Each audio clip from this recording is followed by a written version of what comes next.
Okay, so I think it's not so much about the economy as about a more, I would say, a holistic view of our socio-economic circumstances in South Africa.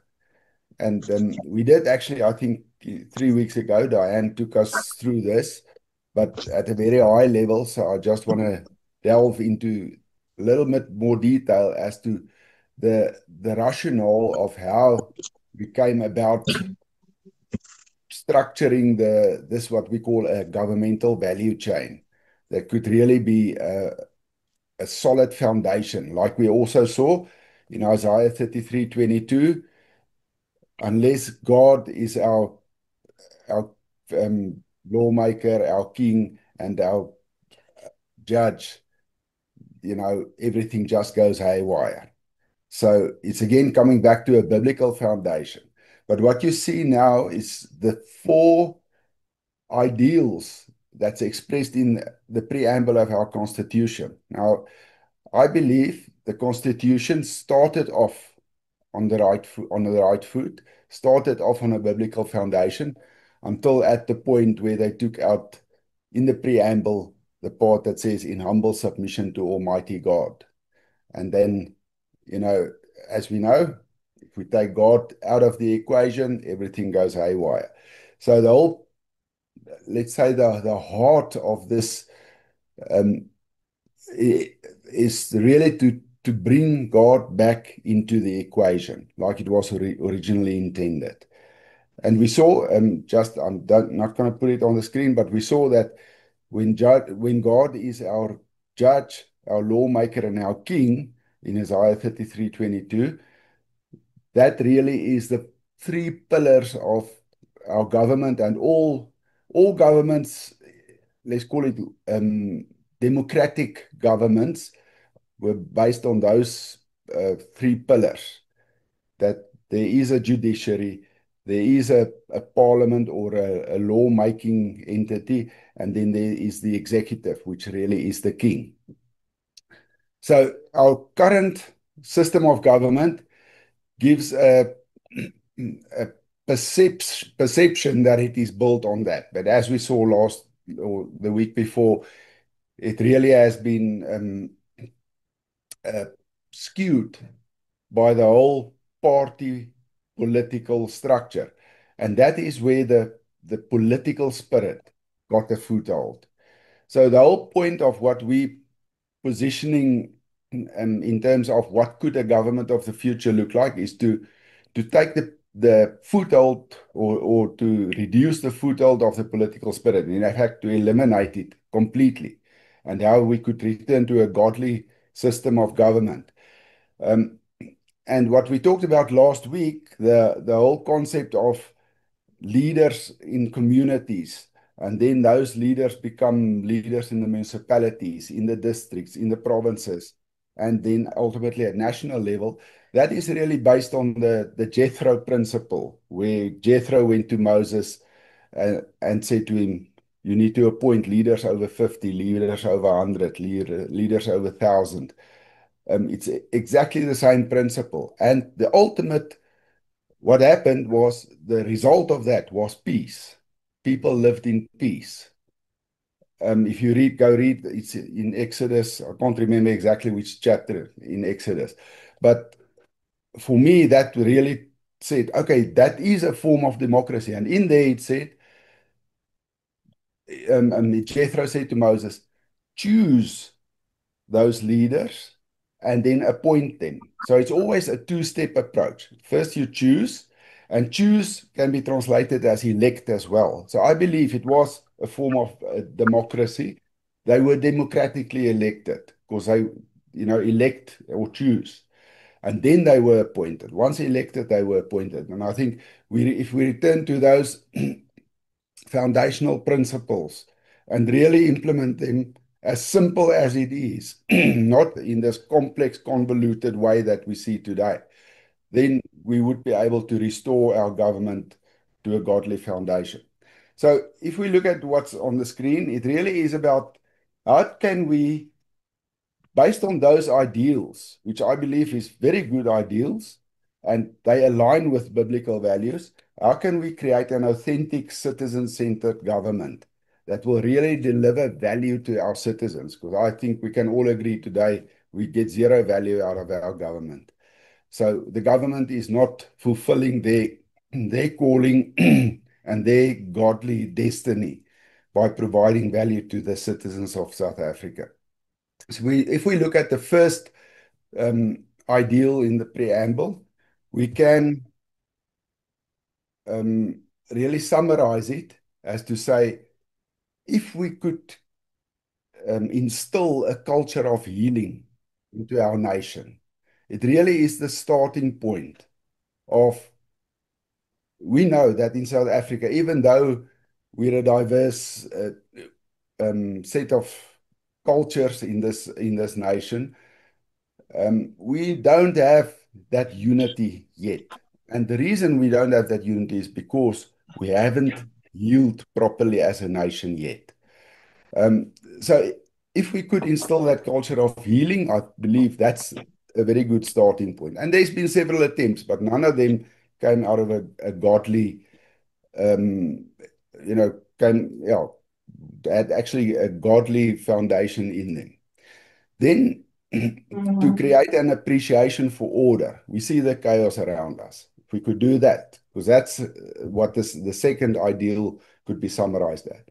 The third ideal could be summarized as a desire for purpose. The whole sense of hopelessness that we experience today is because there is no sense of purpose. People are just living hand to mouth in a mode of survival. So if we could really get to a point where everybody understands they've got a purpose, they've got a destiny, and then only then would we be able to get to a position where we could excel as a nation and really be an example to the rest of the world. So taking that into account, and it's interesting, you will see healing starts with a H, order with a O, purpose with a P, excel with a E, spells hope. And we really believe this could be a foundation of hope for our nation. Without hope, there's nothing to look forward to. So, if we then create sound policies based on righteous government, not the political ideologies that we see today, like the following, and this is the ones that we came up, that really talks to these four ideals. So if we could create something that would foster social cohesion and empower communities, it could really help with that culture of healing. We know we struggle with service delivery. So excellence in service delivery should really be the goal. And these are overarching goals to create or to help instill these values. So excellence in service delivery and then citizen engagement. The citizens should have a voice. Enforce the rule of law and apply restorative justice. That's an appreciation for order. But you'll also always see um, in Psalm 89, it says, the foundations of God's throne is righteousness and justice. And this really talks to that. Rule of law and restorative justice. I think today, rule of law, we know, is only being implemented when it suits the politicians, and there is no concept of restorative justice, even though it's on paper. A lot of this you'll find in our current constitution, but it's not being implemented, at least not implemented in the way it was intended from God's word. Then, if we have a goal to apply responsible stewardship of our natural resources for all, not only for some as it is current. And the current stewardship is definitely not responsible stewardship. It's for self-gain. Then we would be able to also look at sustainable economic development.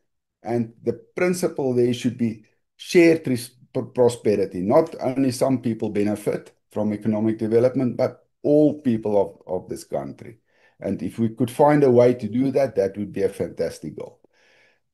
Only then could we look at safeguarding national sovereignty and security by rebuilding our defense force, implementing robust security measures at our borders, all of that. It doesn't help we do that or focus on that without focusing on the others. Then second last, only then should we be in a position to engage internationally with other countries, because only then would we have an example to set. Not like now with our stance against Israel. I mean, it's actually ridiculous. We're trying to play in a area where we've got zero credibility as a country. But all of this can only happen if we implement strong governance and a professional administration. We know that our current administration needs to be professionalized for it to be effective. Currently, it's ineffective because it's not professional, it's cadre deployment. We know that. So these are 8 goals that we believe will talk to help to establish a culture of healing and appreciation for order, a desire for purpose, and a passion to excel. With these 8 goals. So what we then realized is if we take these goal-driven policies and for each of those goals, we create a super ministry. You'll see what happens. It becomes a value chain where the one builds on top of the other. So with strong governance and administration, with that in place, we can then start establishing social cohesion and community empowerment. Then focus on service delivery and citizen engagement. That will lead to law and order.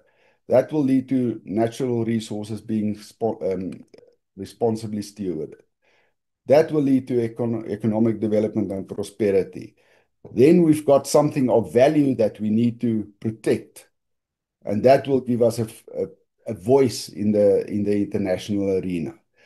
But it's a continuous circle of value that gets added. So it's not you only start with one, you actually start with all of them together, but the one really adds to the other. So the reason for creating these then as these super ministries based on the value chain, firstly, it helps us to reduce. I mean, currently today, we've got, I think last count was 36 government departments or 36 ministries. So if we can reduce them to these 8, there's actually quite a lot of overlap between those 36 departments. And I'm just going to show you, this is what we see, what could happen. So at the top is those 8 super ministries that we've identified out of those 8 goals. And we could then consolidate. What you see in the gray area is the current, I think it's 36 or 34 government departments. Maybe it's 34. How we would divide them into, so under governance and administration, there's the Department of Communications, there's National Treasury, the Department of Planning, Monitoring and Evaluation, the Presidency is also a department, the Department of Public Service and Administration. So everything to do with governance and administration, we can consolidate into one department with one minister, one deputy minister, and maybe a director general or a bit more than one director general, because you would still want to manage some of these at the operational level, maybe separate. But the reason for combining them under one ministry is so that they can work better together. Because currently, each one of these departments runs on their own tangent, but it's like we saw 2 weeks ago, the mandate comes from Luthuli House or whatever party would be in government in future. You know, the mandate and the instructions of what they should do comes from there, and they don't necessarily work together for the benefit of the people.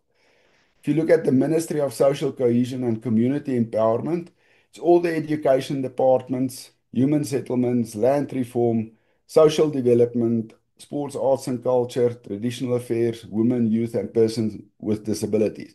Those departments, we know we will reshuffle and probably come up with much less of those, but again, they will work hand in hand. It's not like today, social development focuses on grants and nothing else. sports, arts, and culture goes in their own direction. They should work together as a unit. Ministry of Law and Order, so there goes Correctional Services, Home Affairs, Justice and Constitutional Development, Office of the Chief Justice, and the police. Um, yes, you will see today there's actually, I think there's 6 clusters of government.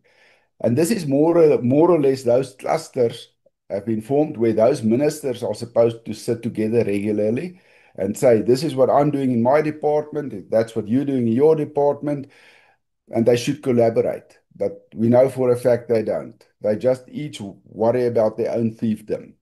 Um, and this would be a way to force them to work together.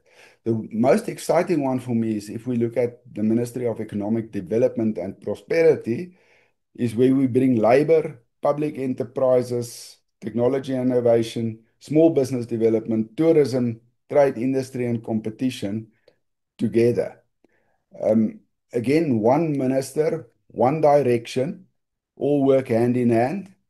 And we believe that that would be a recipe for success for the economic development part.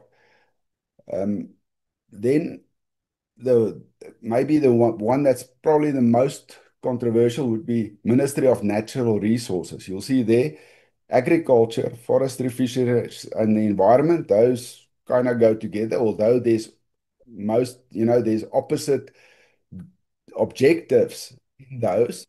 But then mineral and petroleum resources, really that and the environment, we know it's again contradictory objectives. But by putting them together under one ministry, you will actually get a good balance between the environment and mining, for instance, and be able to start doing responsible mining because it's not two ministers against each other or two ministries against each other. They will be forced to work together. So this gives you an idea of what is possible. Really, it's about, I think we are so indoctrinated as to the current system we've got. We think that's the only way. There's no way out. And we feel trapped in this current system. But if we just sit and think a bit about how could it work better? How could we simplify this? Because really the enemy uh, flourishes in chaos. And if you look at our current system of government, it really has been it just produces chaos the way it's structured because it's actually structured to work against each other. All of that, and that gives the enemy a opening. But by eliminating the potential for chaos and just coming back to to basic principles, I believe we can really turn this country around in a jiffy. It's not going to be easy, it's going to be hard work and so forth. But if we get the right people in government, and I always say, if we can only get one person in a municipal council that takes the Holy Spirit in, one puts 1,000 to flight to 10,000. So that should be our goal, is to get Holy Spirit filled people into all those levels of government so that we can start turning the ship around. I think at this point, I don't have much more to say about this, but I would love to hear people's input. If there's questions, maybe things you don't agree with, or you think this is all pie in the sky, it can never work. Let's talk about it. It really is always good to have a sounding board.